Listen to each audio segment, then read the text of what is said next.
கர்த்தருடைய நாமத்திற்கு ஸ்தோத்திரம். ஒவ்வொரு நாளும் கேட்பதன் மூலம் ஒரு வருடத்தில் பைபிள் வாசிப்பை முடிக்க இந்த சேனல் உதவுகிறது. Please subscribe and support us. இன்றைய வேத பகுதி சகரியா அதிகாரம் 6. நான் திரும்பவும் என் கண்களை ஏறெடுத்து, இதோ 2 பர்வதங்களின் நடுவாக புறப்பட்டு வருகிற 4 ரதங்களைக் கண்டேன். அந்த பர்வதங்கள் வெண்கல பர்வதங்களாயிருந்தன. முதலாம் ரதத்தில் சிவப்பு குதிரைகளும், 2ஆம் ரதத்தில் கருப்பு குதிரைகளும், 3ஆம் ரதத்தில் வெள்ளை குதிரைகளும், 4ஆம் ரதத்தில் புள்ளி புள்ளியான சிவப்பு குதிரைகளும் பூட்டியிருந்தன. நான் என்னோட பேசின தூதனை நோக்கி, ஆண்டவனே, இவைகள் என்னவென்று கேட்டேன்.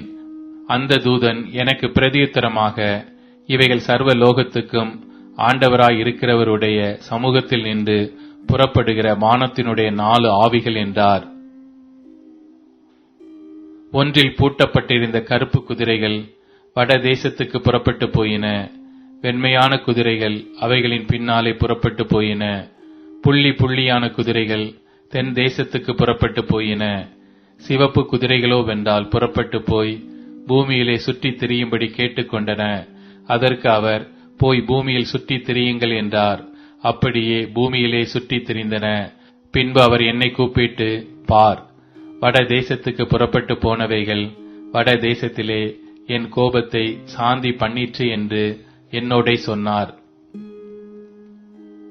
பின்பு கர்த்தருடைய வார்த்தை எனக்கு உண்டாகி, அவர், சிறையிருப்பின் மனுஷராகிய எல்தாயும் தொபியாவும் யெதாயாவும் பாபிலோனிலிருந்து வந்திருக்கும் அந்நாளிலே நீ போய் செப்பனியாவின் குமாரனாகிய யோசியாவின் வீட்டுக்குள் பிரவேசித்து, அங்கே அவர்கள் கையிலே வெள்ளியையும் பொன்னையும் வாங்கி கிரீடங்களை செய்வித்து, யோத் சதாக்கின் குமாரனாகிய யோசுவா என்னும் பிரதான ஆசாரியனுடைய சிரசிலே வைத்து அவனோட சொல்ல வேண்டியது, சேனைகளின் கர்த்தர் உரைக்கிறது என்னவென்றால், இதோ ஒரு புருஷன், அவருடைய நாமம் கிளை என்னப்படும்.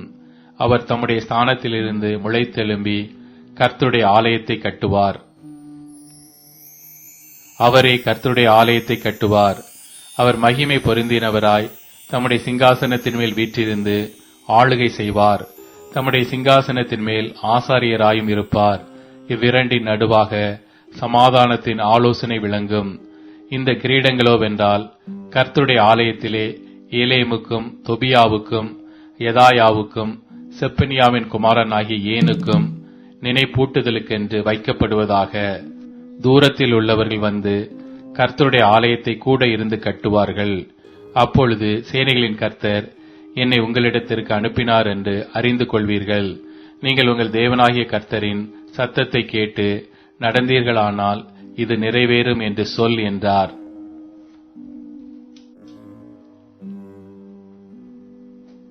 சகரியா அதிகாரம் 7. தரிய ராஜா அரசாண்ட 4ஆம் வருஷம் கிஸ்லே என்னும் 9ஆம் மாதம் 4ஆம் தேதியிலே சகரியாவுக்கு கர்த்தருடைய வார்த்தை உண்டாயிற்று. கர்த்தருடைய சமூகத்தில் விண்ணப்பம் பண்ணவும், நாங்கள் இத்தனை வருஷம் வரையிலே செய்தது போல 5ஆம் மாதத்திலே அழுது ஒடுக்கத்தில் இருக்க வேண்டுமோ என்று சேனைகளுடைய கர்த்தரின் ஆலயத்தில் இருக்கும் ஆசாரியர்களிடத்திலும் தீர்க்க தரிசிகளிடத்திலும் கேட்கவும், சரத் சேரும் ரே கெமே லேகும் அவனுடைய மனுஷரும் தேவனுடைய ஆலயத்துக்கு அனுப்பப்பட்டார்கள். அப்பொழுது சேனைகளுடைய கர்த்தரின் வார்த்தை எனக்கு உண்டாகி, அவர், நீ தேசத்தின் எல்லா ஜனத்தோடும் ஆசாரியர்களோடும் சொல்ல வேண்டியது என்னவென்றால், நீங்கள் இந்த 70 வருஷமாக 5ஆம் மாதத்திலும் 7ஆம் மாதத்திலும் உபவாசம் பண்ணி துக்கம் கொண்டாடின போது நீங்கள் எனக்கென்றுதானா உபவாசம் பண்ணினீர்கள்?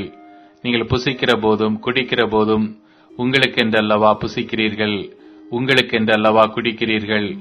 எருசலேமும் அதை சுற்றிலும் இருந்த பட்டணங்களும் குடி நிறைந்து சுகமாயிருந்த காலத்திலும், தெற்கு நாடும் சமபூமியும் குடியேறி இருந்த காலத்திலும் முன்னிருந்த தீர்க்க தரிசிகளைக் கொண்டு கர்த்தர் கூறின வார்த்தைகள் இவைகள் அல்லவோ என்று சொல் என்றார்.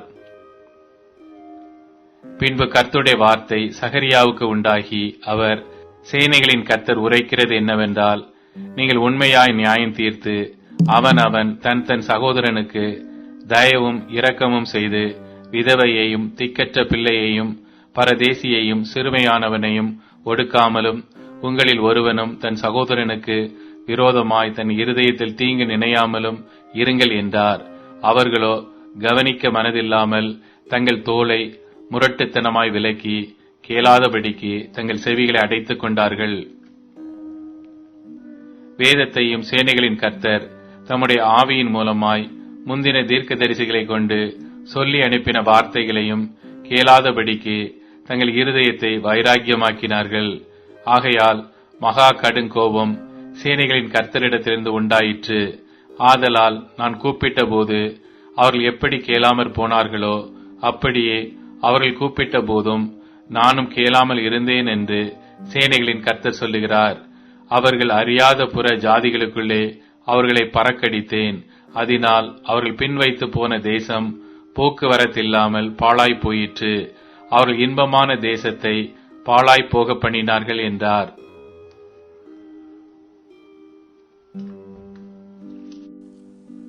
வெளிப்படுத்தின விசேஷம் அதிகாரம் 19. இவைகளுக்கு பின்பு பரலோகத்தில் திரளான ஜனக்கூட்டம் இடுகிற ஆரவாரத்தை கேட்டேன். அவர்கள் அல்லேலூயா, இரட்சணியமும் மகிமையும் கனமும் வல்லமையும் நம்முடைய தேவனாகிய கர்த்தருக்கே உரியது. அவருடைய நியாய தீர்ப்புகள் சத்தியமும் நீதியுமானவைகள். தன் வேசித்தனத்தால் பூமியை கெடுத்த மகா வேசிக்கு அவர் நியாய தீர்ப்பு கொடுத்து தம்முடைய ஊழியக்காரரின் இரத்தத்திற்காக அவளிடத்தில் பழி வாங்கினாரே என்றார்கள். மறுபடியும் அவர்கள் அல்லேலூயா என்று சொல்லி ஆர்ப்பரித்தார்கள். அவளுடைய புகை என்றென்றைக்கும் எழும்புகிறது என்றார்கள். 24 மூப்பர்களும் 4 ஜீவன்களும் வணக்கமாய் விழுந்து ஆமேன் அல்லேலூயா என்று சொல்லி சிங்காசனத்தின் மேல் வீற்றிருக்கும் தேவனை தொழுது கொண்டார்கள். மேலும் நமது தேவனுடைய ஊழியக்காரரே, அவருக்கு பயப்படுகிற சிறியோரும் பெரியோருமானவர்களே, நீங்கள் யாவரும் அவரை துதியுங்கள் என்று ஒரு சத்தம் சிங்காசனத்திலிருந்து பிறந்தது. அப்பொழுது திரளான ஜனங்களிடம் ஆரவாரம் போலவும் பெரு வெள்ள இரைச்சல் போலவும் பலத்த இடி முழக்கம் போலவும் ஒரு சத்தம் உண்டாகி அல்லேலூயா, சர்வ வல்லமையுள்ள தேவனாகிய கர்த்தர் ராஜ்ய பாரம் பண்ணுகிறார். நாம் சந்தோஷப்பட்டு களி கூர்ந்து அவருக்கு துதி செலுத்த கடவோம். ஆட்டுக்குட்டியானவருடைய கல்யாணம் வந்தது. அவருடைய மனைவி தன்னை ஆயத்தம் பண்ணினாள் என்று சொல்ல கேட்டேன்.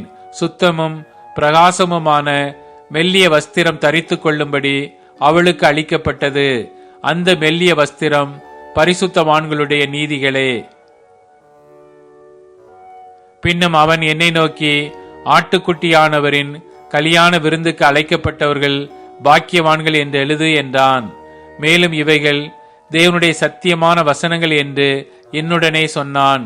அப்பொழுது அவனை வணங்கும்படி அவனுடைய பாதத்தில் விழுந்தேன். அவன் என்னை நோக்கி, இப்படி செய்யாதபடிக்கு பார், உன்னோடும் இயேசுவை குறித்து சாட்சியிட்ட சகோதரரோடும் கூட நானும் ஒரு ஊழியக்காரன். தேவனை தொழுது கொள்.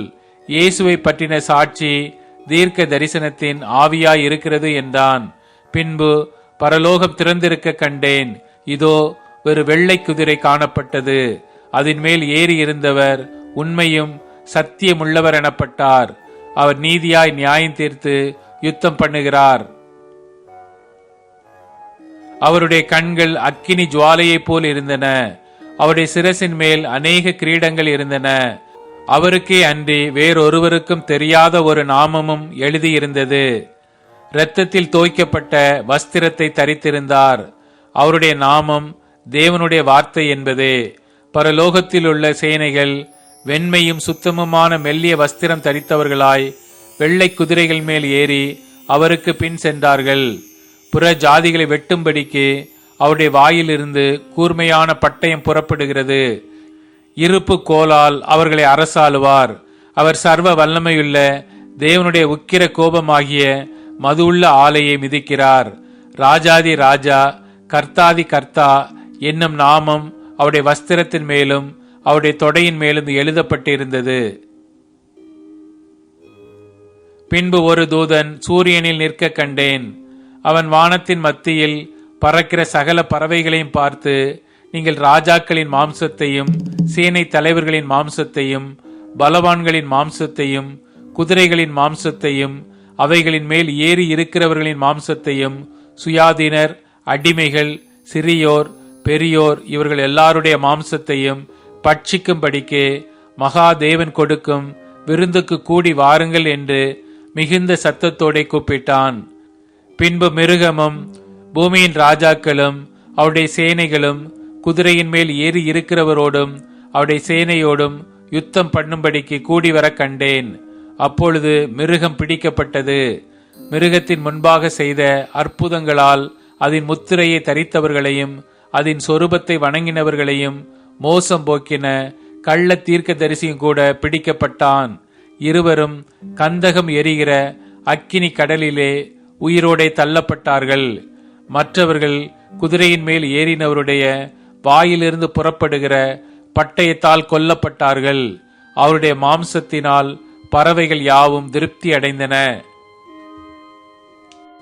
நீதிமொழிகள் அதிகாரம் 26. உஷ்ண காலத்திலே உறைந்த பனியும் அறுப்பு காலத்திலே மழையும் தகாதது போல மூடனுக்கு மகிமை தகாது. அடைக்கலான் குருவி அலைந்து போவது போலும் தகைவிலான் குருவி பறந்து போவது போலும் காரணமில்லாமல் இட்ட சாபம் தங்காது. குதிரைக்கு சவுக்கும் கழுதைக்கு கடிவாளமும் மூடனுடைய முதுகுக்கு பிரம்பும் ஏற்றது. மூடனுக்கு அவன் மதியீனத்தின்படி மறு உத்தரவு கொடாதே, கொடுத்தால் நீயும் அவனைப் போலாவாய்.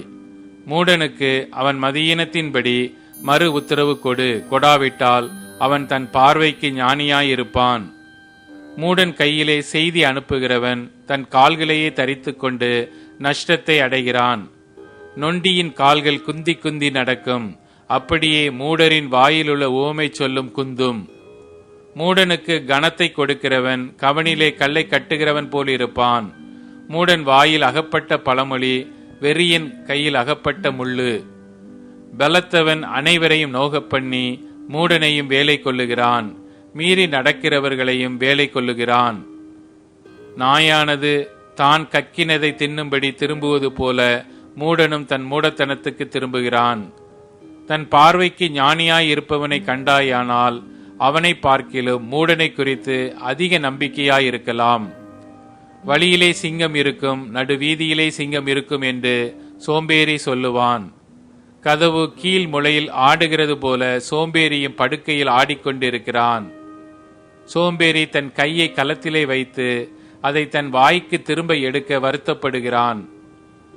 புத்தியுள்ள மறு உத்தரவு சொல்லத்தகும் 7 பேரை பார்க்கிலும் சோம்பேறி தன் பார்வைக்கு அதிக ஞானமுள்ளவன். வழியே போகையில் தனக்கடாத வழக்கில் தலையிடுகிறவன் நாயை காதை பிடித்திழுக்கிறவனை போல் இருக்கிறான். கொள்ளிகளையும் அம்புகளையும் சாவுக்கேதுவானவைகளையும் எரிகிற பைத்தியக்காரன் எப்படி இருக்கிறானோ அப்படியே தனக்கெடுத்தவனை வஞ்சித்து நான் விளையாட்டுக்கல்லவா செய்தேன் என்று சொல்லுகிற மனுஷனும் இருக்கிறான். விறகில்லாமல் நெருப்பு அவியும், கோல் சொல்லுகிறவன் இல்லாமல் சண்டை அடங்கும். கரிகள் தழலுக்கும் விறகு நெருப்புக்கும் ஏதுவானது போல வாது பிரியன் சண்டைகளை மூட்டுகிறதற்கு ஏதுவானவன். கோல்காரனுடைய வார்த்தைகள் விளையாட்டு போல் இருக்கும், ஆனாலும் அவைகள் உள்ளத்திற்குள் தைக்கும். நேச அனலை காண்பிக்கிற உதடுகளோடு கூடிய தீய நெஞ்சம் வெள்ளிப்பூச்சி பூசிய ஓட்டை போல் இருக்கும். பகைஞன் தன் உள்ளத்தில் கபடத்தை மறைத்து தன் உதடுகளினால் சூது பேசுகிறான். அவன் இதம் பேசினாலும் அவனை நம்பாதே, அவன் இருதயத்தில் 7 அருவருப்புகள் உண்டு. பகையை வஞ்சகமாய் மறைத்து வைக்கிறவன் அவனோ, அவனுடைய பொல்லாங்கு மகா சபையிலே வெளிப்படுத்தப்படும். படுகுழியை வெட்டுகிறவன் தானே அதில் விழுவான், கல்லை புரட்டுகிறவன் மேல் அந்த கல் திரும்ப விழும். கள்ளன் நாவு தன்னால் கிளேசப்பட்டவர்களை பகைக்கும், இச்சகம் பேசும் வாய் அழிவை உண்டு பண்ணும்.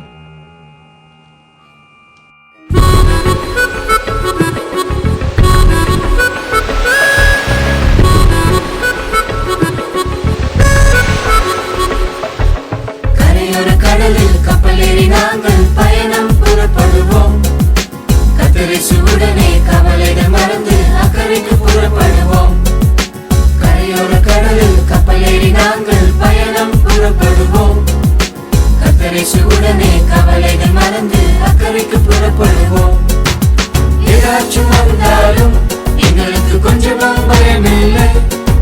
சுனாமி வந்தாலும் எங்களுக்கு சுத்தமா பயமில்லை. உற்சாகமா பயணம் சென்று சந்தோஷமா நாங்க உற்சாகமா இயேசுவோடு சென்றிடுவோம். ஏலோ ஏலேலோ ஏலோ ஏலோ ஏலேலோ ஏலோ ஏலேலோ ஏலோ ஏலேலோ. கடலில் கப்பலேறி நாங்கள் பயணம் புறப்படுவோம். இயேசுவுடனே கவலைகள் மறந்து அக்கறைக்கு புறப்படுவோம். கரையோர கடலில் கப்பலேறி நாங்கள் பயணம் புறப்படுவோம்.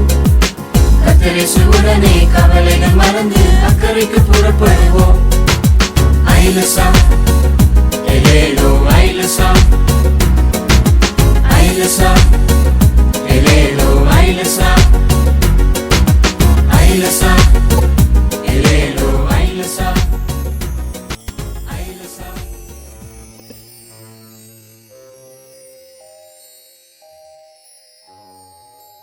இப்போது tune in, Spotify, Amazon music மற்றும் யூடியூப் மியூசிக் ஆகியவற்றில் நமது பைபிள் 365 சேனல் கிடைக்கிறது. ஃபாலோ பண்ணுங்க.